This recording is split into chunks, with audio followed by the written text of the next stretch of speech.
This pandemic has brought so much pain and uncertainties, but it taught us so many things. At the same time, as they say, uncertainties make life exciting. Yes, this pandemic somehow made our school year and our learning exciting, despite of the absence of the face-to-face learning, and this is history. A history in our education that we will never forget. Today is a very significant day, a day of happiness and thanksgiving. It is a day of sober reflection of one's academic achievement and of academic endeavor. It is also a singular occasion to have a flashback to the stage of one's human development and to ponder on their significance and implications to one's existence, and a day to reap the fruits of their sacrifices. The same true to the parents who sacrifice a lot for the fulfillment of the elementary education of their children. Yes, because today is the graduation day of Parudon Norte Elementary School, school year 2020-2021. Ladies and gentlemen, dear possessional,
as we gather here in the harbor of your safety, we thank you for fellowship and family. We ask that you will strengthen us, restore us, and inspire us with your love. Lord, would you fill us with your peace so that as we journey onwards, we would pour out your love and grace to others. We ask that our souls would catch the wind of your Spirit so that we would take your promises to all the earth. We thank you for everyone gathered here today. Thank you that you know each of us by name and have caused us to walk with you. We say that we are dependent on you and our trust is in you completely. As we surrender ourselves in adoration, we ask that you would come by your Holy Spirit and inspire our hearts today. Come fill our lives with your love. Fill our conversations with your grace and truth. Fill our recognition with your presence. We ask this for your glory and praise. Please guide our hearts as we make our decisions from this moment on. We seek you first in all we do. We give you our knowledge, our skills, our experiences, and our bond together. May we be always mindful of all the learnings we've acquired throughout our training. We confess that we are nothing without you, and our trust is in you completely. In the name of the Father, the Son, and the Holy Spirit. Amen.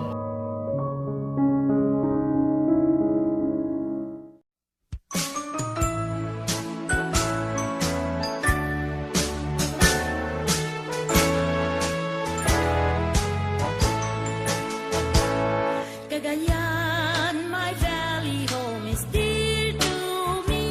Though from her my footsteps far may stray, over mountains, plains, beyond the deep blue sea, I shall love thee, ever be where'er I may. Cagayan, oh smiling land of beauty, Cagayan, my heart clings unto thee. Steps far away may stray, I shall love thee, ever be where'er I may.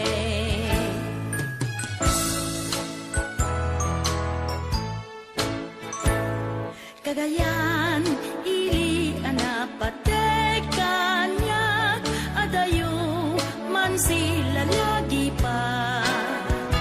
Pambantay man genta au analinat, awan dua-dua. Cagayan, naisem ka abad, Cagayan, puso kadagan ka. Sa dinuman at isot ipagyanak, ayaten kan tulad ta, awan dua-dua.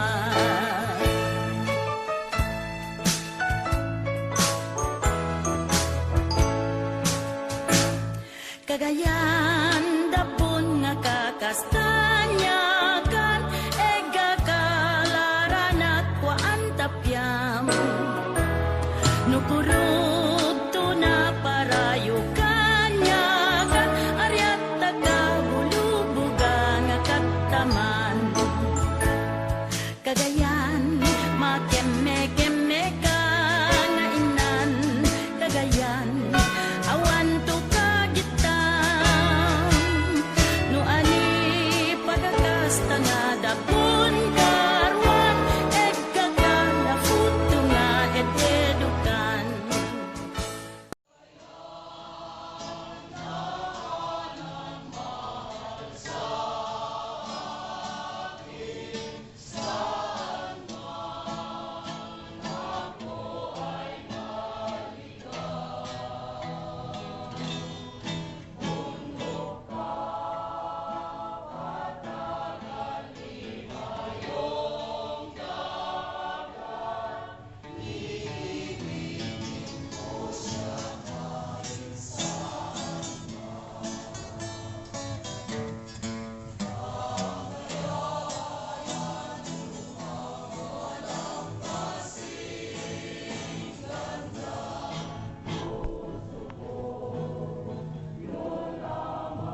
Kagayan dapon nga kakastanyakan ega kalaran at kwaan tapyam nukurog to na parayo kanyakan aryat tagabulubugan nga kataman Kagayan makeme-keme ka nga inan Kagayan awan to kagitan no ani pagakasta nga dapon karwan egga kana futo nga edukan Accomplish great things, we must not only act but also dream, not only plan but also believe. To our distinguished guests, to our newly installed Public Schools District Supervisor, Mr. Renato A. Hernandez Jr., our understanding school principal, Mrs. Noemi Y. Maximo, our dynamic teachers, dear parents, fellow candidates for graduation, schoolmates, and friends, a pleasant morning and welcome to our first virtual closing exercises for school year 2020-2021. One of the most significant events in a student's life is none other than graduation. And since it is the end of our elementary education, it brings us a mixture of joy and pain. Joy for reaching our goals amidst of COVID-19 pandemic, and pain for saying goodbye to some people who became a part of our lives. My fellow candidates for graduation, we are about to reach high school. We must enjoy the next 6 years of our lives in order for us to reach our goals for graduating high school. And finally, college. Our alma mater, the Parro del Norte Elementary School, taught us the values that we need in order for us to face our future without fear. At this moment, I would like to thank those who work hard in organizing this event. Our graduation is even more memorable because you have spent time and effort to ensure that we will have a meaningful one-of-a-kind ceremony. Thank you, dear teachers, for the knowledge and learnings you have imparted to us. Thank you, dear parents, for working hard to give us a good education. We are happy that you are here with us today because this is a milestone for us. And most of all, thank you God for all your blessings. And so, my dear parents, honored guests, in behalf of the grade 6 class batch 2020-2021, it is a pleasure to welcome you to witness this school year's closing exercises. Very soon, we shall receive our awards and diplomas. Fellow candidates for graduation, I wish you good luck for the coming years in our lives. May the years to come be kind to all of us, and may God and His wisdom bless us with success. Thank you very much. Once again, welcome, and good morning. Dr. Renato A. Hernandez Jr., Schools District Supervisor, Apari West District.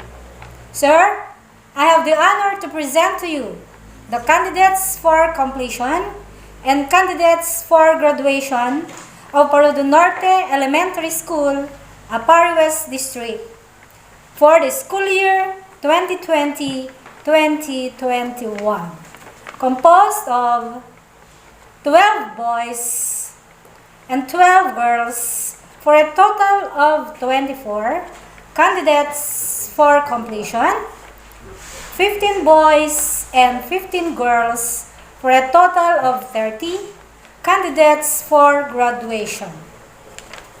I hereby request our Public Schools District Supervisor, Dr. Renato A. Hernandez Jr., to certify the completion of requirements of these candidates. I certify that these candidates for completion have fully satisfied the requirements of the K-12 Basic Education Program prescribed by the Department of Education. May I therefore request our SDS, Dr. Orlando Emanuel, to confirm the candidates. I certify that these candidates for graduation have fully satisfied the requirements of the K-12 Basic Education Program prescribed by the Department of Education. May I therefore request our SDS, Dr. Orlando Emanuel, to confirm the graduates. By virtue of the appointment given to me by the President of the Republic of the Philippines as the Schools Division Superintendent of SDO Cagayan, and upon certification of your school head that you have satisfactorily completed all the requirements of the basic education curriculum for this school year 2020-2021, I now accept and confirm you graduates.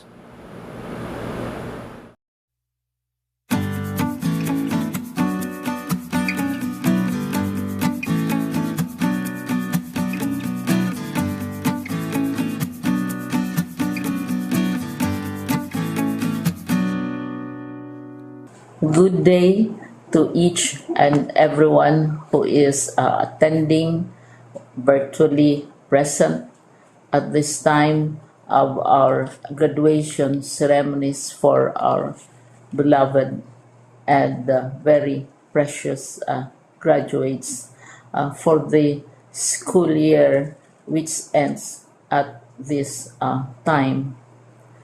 First of all, I'd like to greet the parents and family members without whose sacrifices, whose reminders, and whose participation in the learning process for our graduates have resulted in this culmination program. This year, your role has changed drastically, where we've always believed that the matter of educating our children rests nearly exclusively on our teachers and our staff. This time, you parents, you family members, you who are in the households of our learners have expanded your role and contributed to this wonderful day, wherein finally, our learners are graduating in this culmination exercise.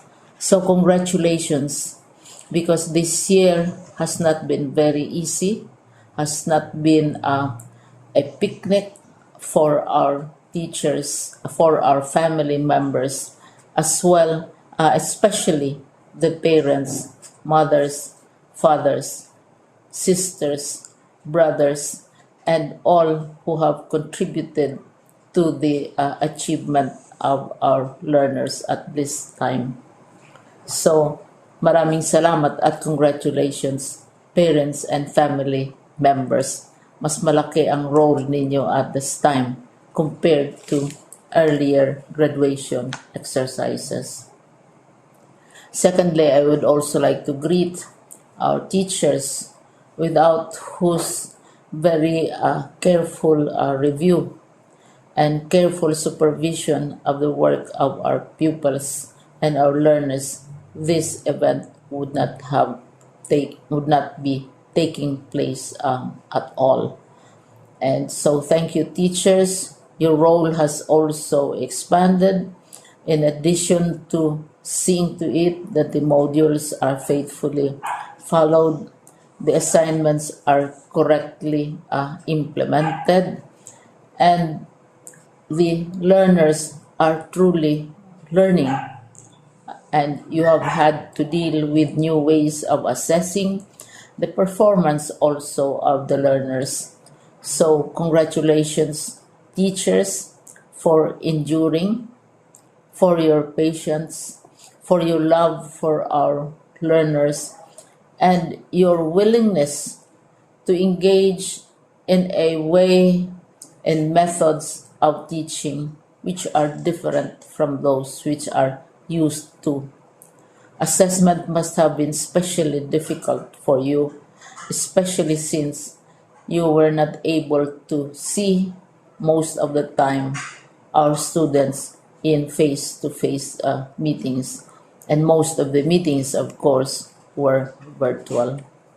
We'd also like to thank the local government units for their interest, for their cooperation, and for their continuing contributions to the needs of education, even as our children do not go to school.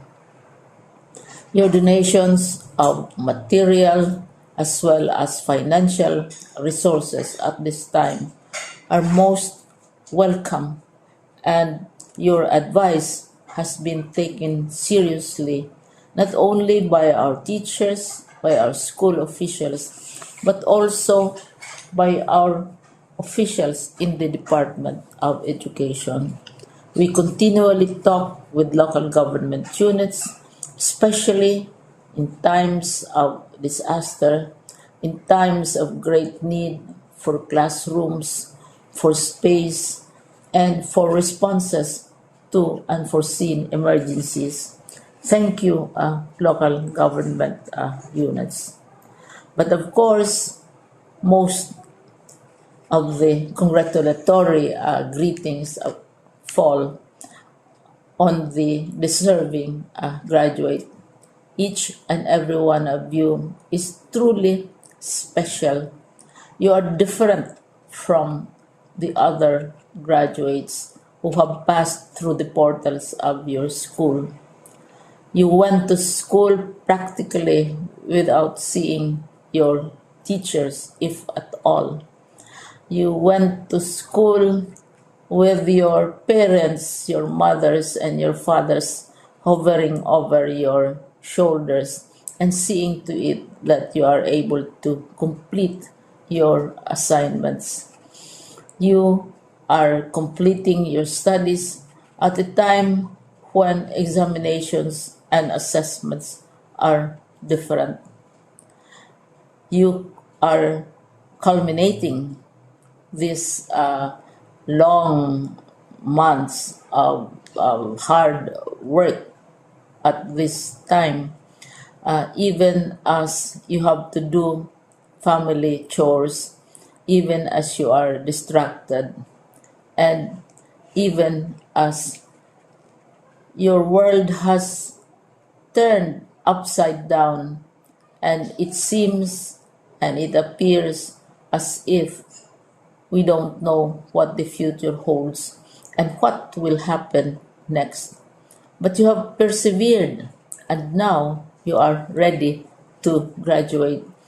And therefore, you deserve each and every bit of congratulations from us in the Department of Education, from your parents and family members, your teachers, from the officials in local government, as well as in the parent teachers associations.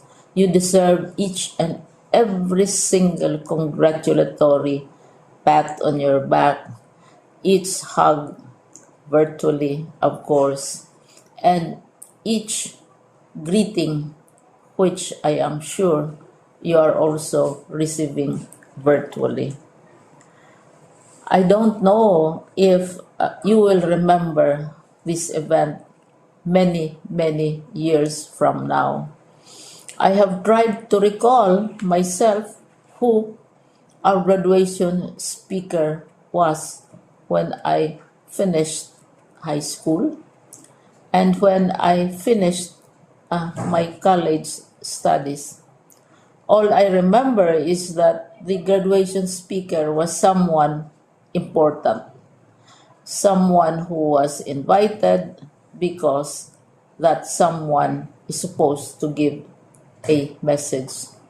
What was more important to us graduates at that time was the excitement of the celebrations, the happiness and the joy of our parents, the sadness of parting from our classmates and from our teachers, and the enjoyment of all the graduation events that usually take place come commencement day. When I was a college student, we had a series of events which were designed to embed in our minds, which were designed to help us remember and not forget our days in college. We would spend one whole day going around the campus, visiting the classrooms, saying goodbye to our teachers, and sharing memories.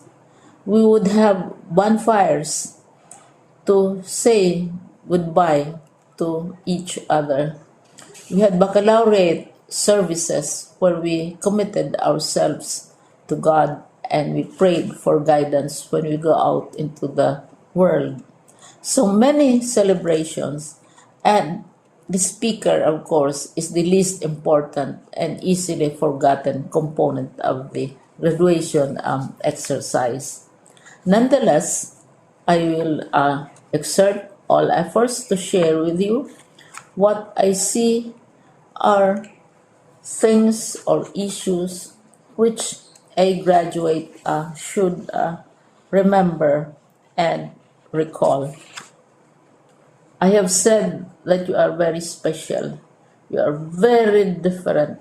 You are pioneering. There has been no other class like your class.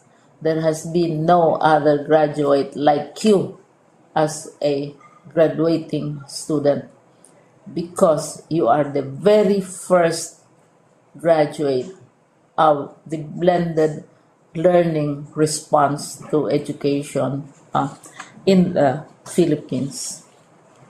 And so you ask yourself, what awaits you in the world outside? You can either work, because the kind of curriculum you survived and underwent as a student will enable you to go to work if you wish to go to work.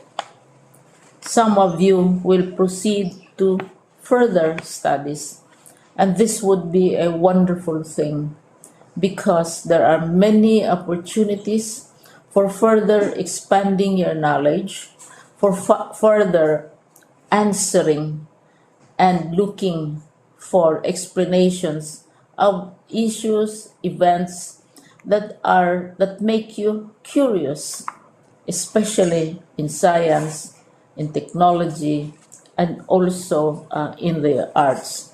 So you can work, you can go to further studies, and perhaps some of you will settle down, hopefully not too soon, so you can pursue what you really want to do. So today, this is why we call this exercise a commencement exercise. It's not the end of our studies. It's not the end of all our efforts with blended learning, with modules, with floods, with earthquakes, and of course with COVID. It's a commencement of doors opening to you. More doors will be opened because you are a graduate. You can work, you can proceed for further studies, you can help your parents, and you can perhaps look for opportunities to do what you have always wanted to do, whether at work, whether at advanced studies, whether at learning more in science and technology, in mathematics, and in the arts. All of these opportunities are available to you. More doors are being opened. I hope you will select the door which arouses your curiosity, the door which will help you know more about this world, and the door which will allow you to contribute to the development of our country and contribute whatever we can to solve our problems and our challenges. Congratulations once more to each and every one of you. Congratulations to you, parents and family members. Congratulations to you, teachers.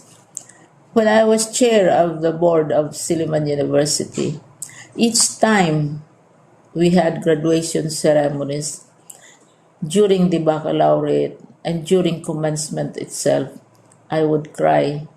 I would cry because you are sending out into the world a new batch of graduates, and we want to be sure that what is awaiting them is appropriate.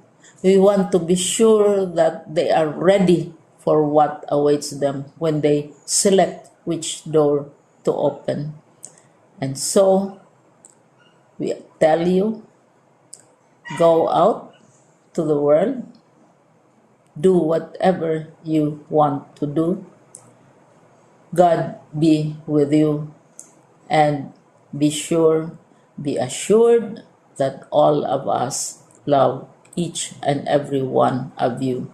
Congratulations.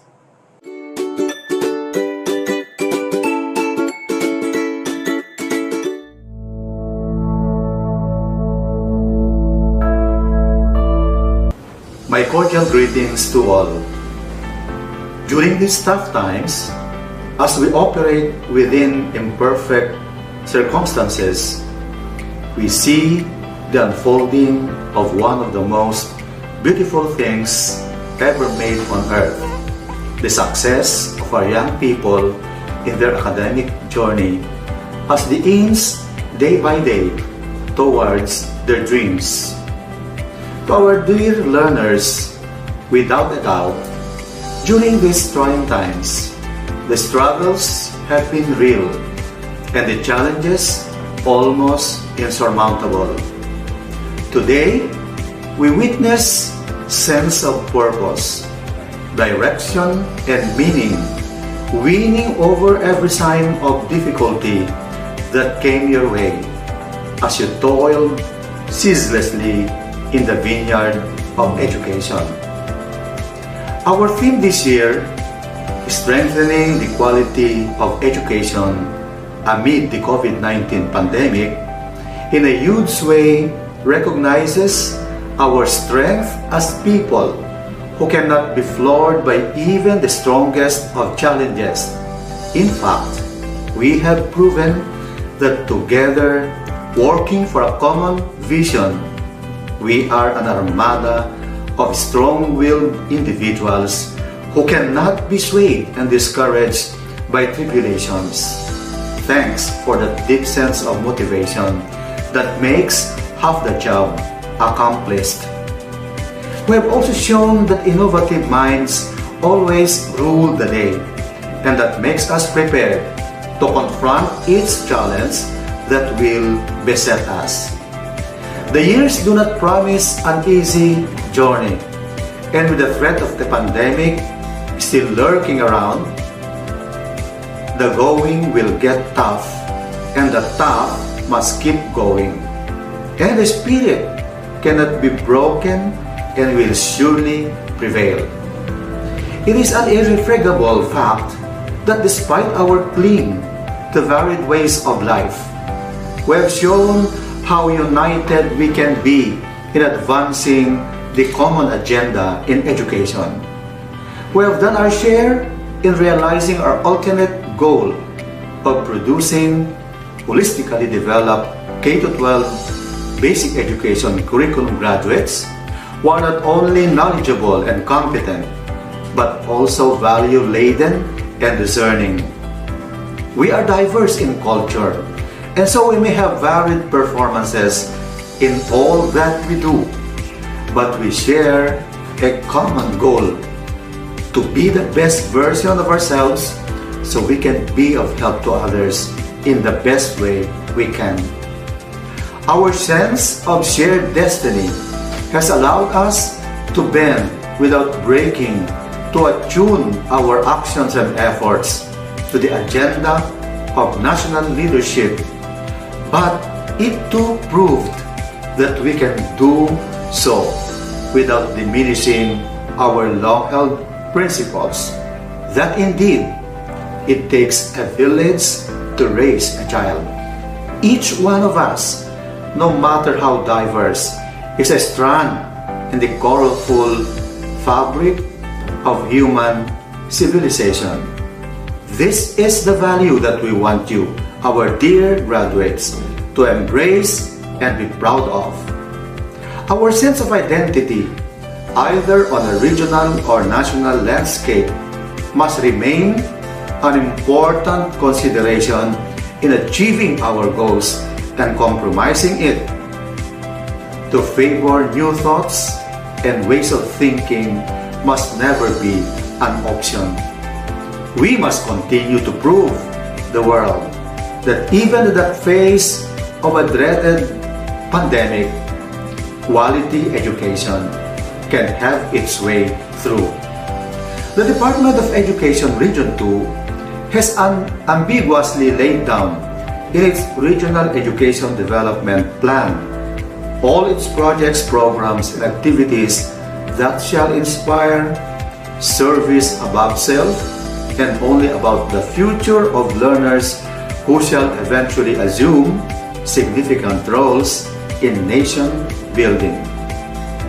May you continue to be a proof that the kind of education our country is one for the world to share. Congratulations, dear parents, dear teachers, and to all of you learners. Mabuhay kayong lahat!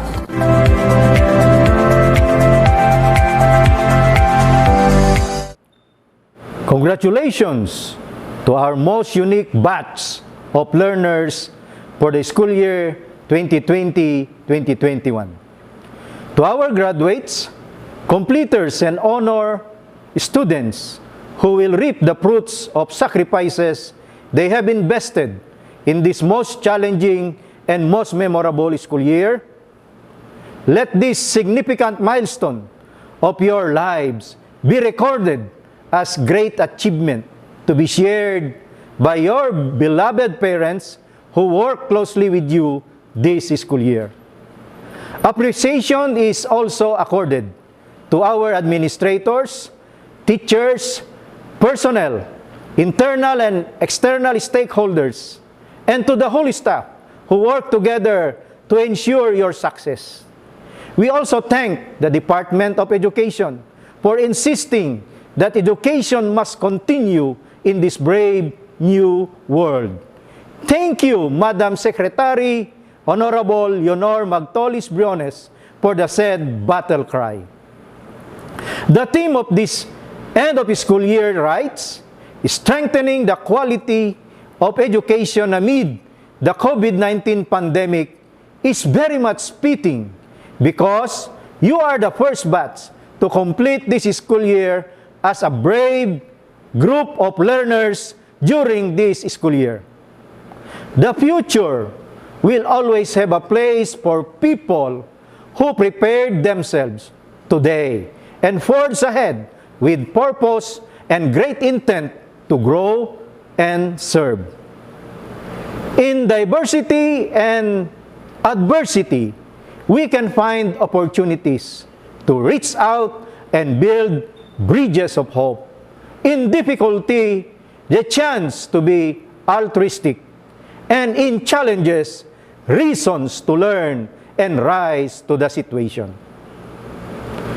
Our country needs graduates and learners who will commit to uphold and enhance the best of what it has to offer as young citizens who are as patriotic as they are competent, skilled, and innovative.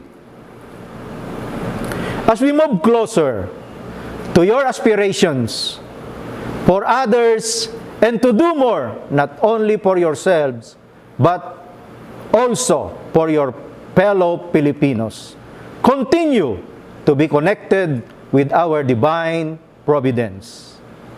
Again, congratulations to you, our dear graduates and completers. We wish all the best in your future endeavors. God bless, stay safe, stay healthy, mabuhay!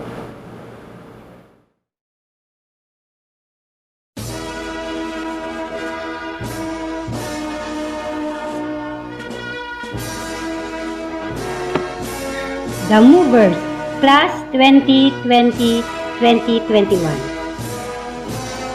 Abanilla Aljay Pascua. Aguirre John Lawrence Tokyo.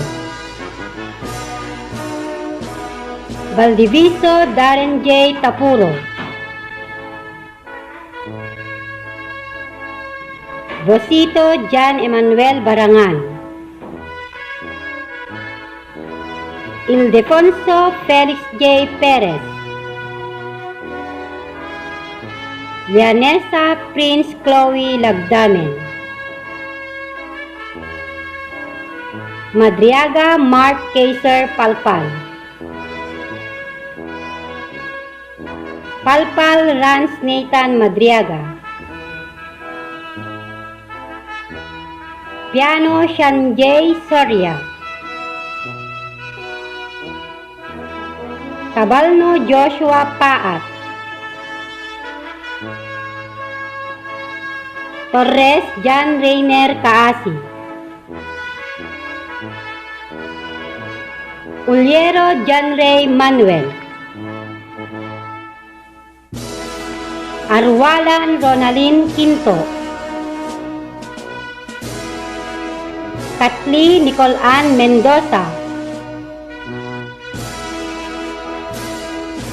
Jeb Angel Pascua. Leste Keisha Fritz Takuboy. Marquez January Gregorio. Paa Steffi Dane Danao. Pelicano Samantha Rain Joy Campos. Romillas Loris Jennifer Agustin. Rumbawa Jovelyn Quinto. Sionicio Sofia Lane de la Cruz. Solero Jinx Riven Tolentino. Unciano Acacia P.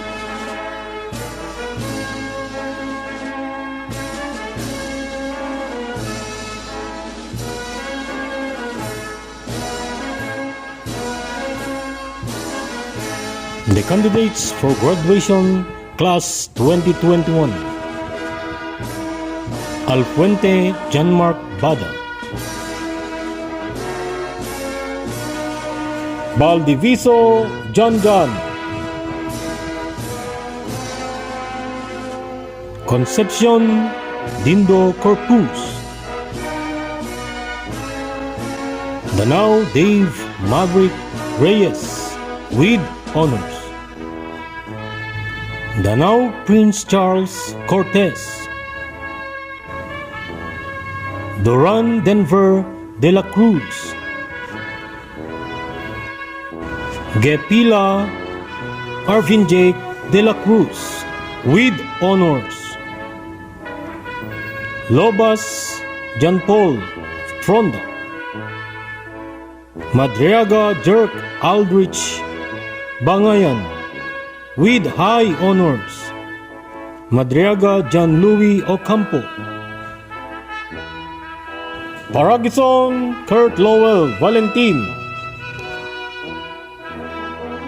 Quinto Mark J. Gamata with honors. Rivera John Denver Natividad with high honors. Solero Francis Norman.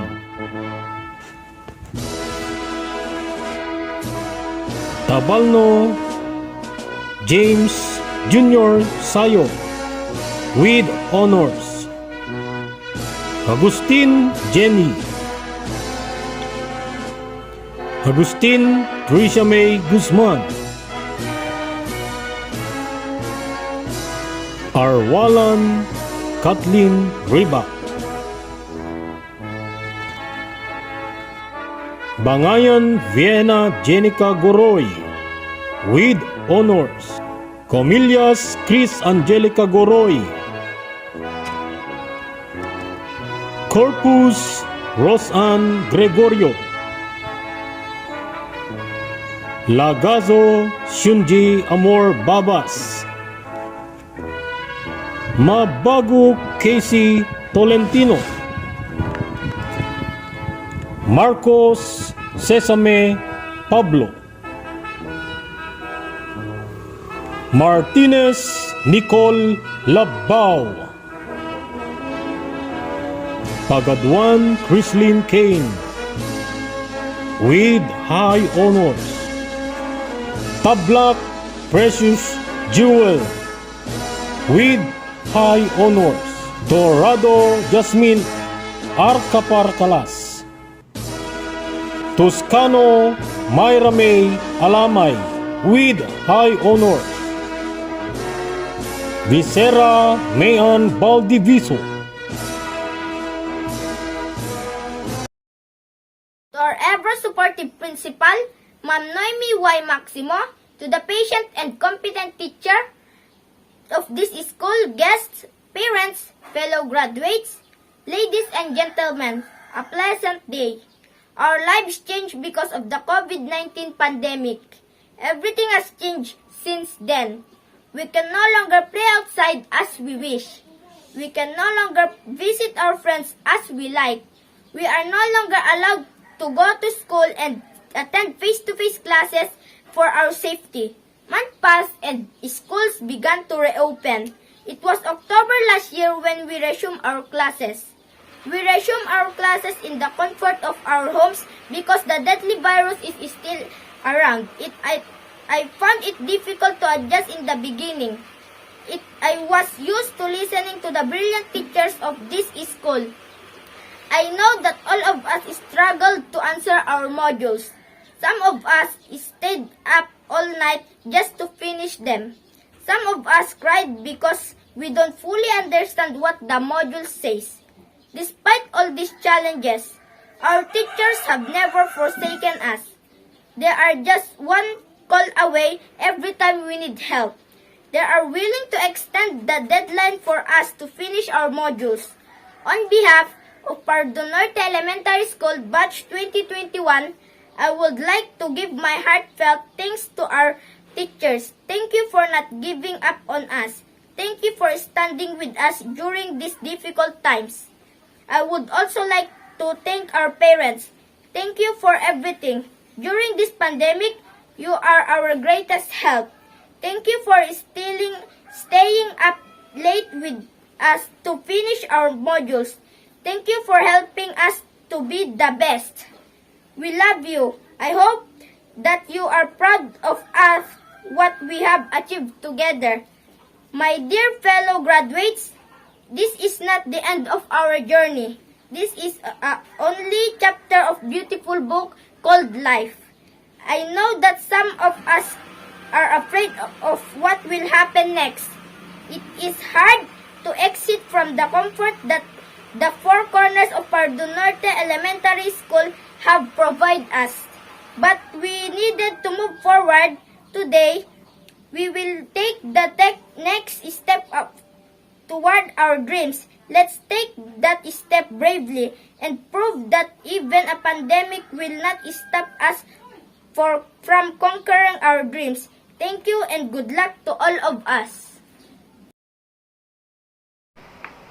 Success is the sum of small repeated efforts. Good day, everyone. I feel elated and privileged to introduce before you one of the special persons of today's occasion, our guest speaker. Thank you, Sir Van Edwardson Maximo, for choosing me to do so. Our guest speaker for our first virtual closing exercises for the school year 2020-2021 is so well known to us, for he is a pride and a bona fide resident of our humble barangay, Parudon Norte, Apari, Cagayan. He was born on May 19, 1999 as the youngest child with two siblings in the family. With his enthusiasm for educational strengthening, he enrolled and finished grade school at Parudun Norte Elementary School in 2011 as Class 2nd Honors. In 2015, he finished his secondary education in Bukig National Agricultural and Technical School as Class 1st Honorable Mention.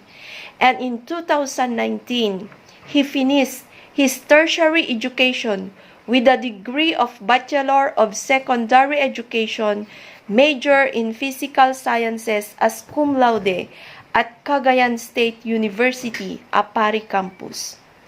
To completely claim his degree, our guest speaker took the licensure examination for teachers in September 2019 and luckily passed it with an awesome rating of 90.20%. In 2018, he also passed the Civil Service Examination Pen and Paper Test with a remarkable rating of 88.29%. He was also a scholar of RA 7687, known as the Science and Technology Scholarship Act of 1994. Because of this impressive intellect and qualities, our guest speaker is currently employed as a regular teacher 1 in the junior high school of Bukig National Agricultural and Technical School, Bukig, Apari, Cagayan. Ladies and gentlemen, with so much pride and honor, I now present to you our brilliant guest of honor, Mr. Emerson de la Cruz Madriaga, the son of Mr. and Mrs. Dionisio Madriaga. The dynamic principal of Parudun Norte Elementary School, Ma'am Noemi Maximo, the competent and talented teachers, esteemed guests, proud parents, graduates, supportive officials of the Barangay Council and PTA, other stakeholders, a safe and pleasant day. More than a year ago, our lives took a 180-degree turn. Everything seemed to come to a halt. We suffered various changes, and one of the most notable is the modification of our learning modalities. We transitioned from face-to-face classes towards modular learning. All of these modifications are tailored to maintain the safety of our learners while fighting the looming threat of another contagious imminence called ignorance. We cannot put education on hold for too long. We needed to find ways to deliver the quality education that every learner deserves. It is hard to deliver quality education in the middle of a pandemic. I can attest to that as an educator myself. In providing quality education, there are 3 persons involved, namely teacher, learner, and parent. And all of these 3 people shall work hand in hand to march towards that goal. Graduates, congratulations on making it to this momentous occasion. I know that it is strenuous for you to adjust to the new landscape of education. But remember that all of those struggles have contributed to who you are right now. There's still a long way to go. All of the adversities that you have faced the past year are just the tip of an iceberg. Remember all the lessons that this pandemic and your teachers taught you. Turn those lessons into paddles to continue sailing in the vast sea called life. Parents, I hope that you are proud of your children right at this very moment. As parents, you have witnessed their struggles, tears, and complaints as they venture towards their education. I commend all of you for being their pillar of support and assisting them all the way. Your role in their education during this pandemic is an astronomical part of their journey. From collecting their modules in the school and staying up all night with them to discuss these modules and answer them. Thank you for showing your unceasing support to the school, teachers, and your children. Even your slightest effort in teaching your children has a huge effect. That goes to show that even the weakest light can shine during the darkest hour. My dear fellow teachers, I know that it is not easy on our end to provide quality education when we are struggling on our own. It is not easy to juggle printing, editing, crafting of modules while answering student queries and checking answer sheet all at once. And with that, I commend all of you for a job well done. Some may have underestimated our roles and misunderstood our goals in providing quality education during this pandemic, but I know that we all did our best. We may not be facing the virus face-to-face just like our medical frontliners, but we are risking our lives to extinguish the threat of ignorance, which threatens the future not only of our students, but our country as a whole. We're all in this together. We have achieved quality education because we got each other's back. Parents, continue to support your children in every little way. Graduates, continue to soar high and prove that even a pandemic cannot stop you from making a name of your own. Padayon, graduates, and congratulations.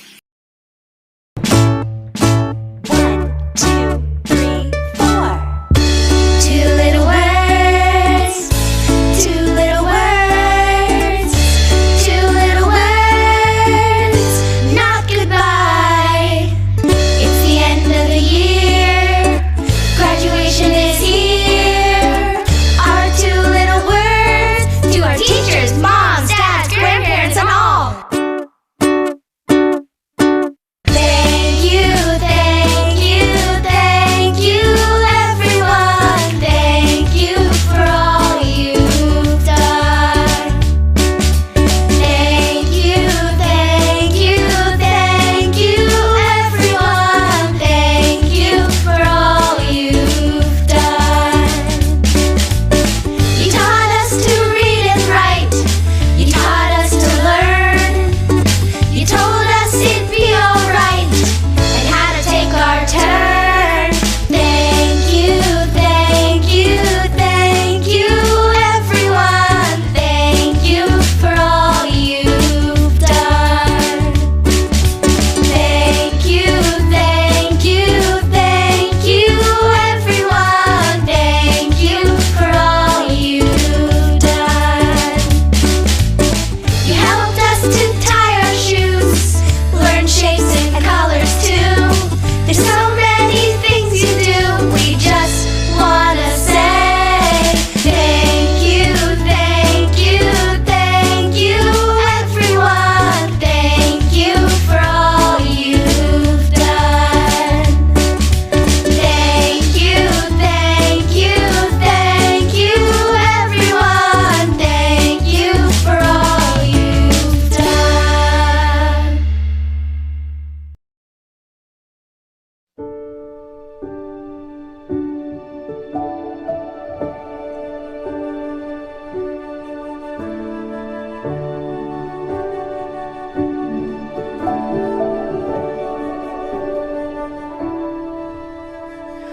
I can show you the world, shining, shimmering, splendid.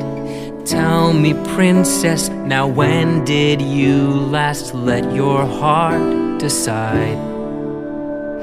I can open your eyes, take you wonder by wonder, over, sideways, and under on a magic carpet ride. A whole new world, a new fantastic point of view. No one to tell us no, or where to go, or say we're only dreaming. A whole new world, a dazzling place I never knew. But when I'm way up here, it's crystal clear that now I'm in a whole new world with Now you. I'm in a whole new world with you. Unbelievable sights, indescribable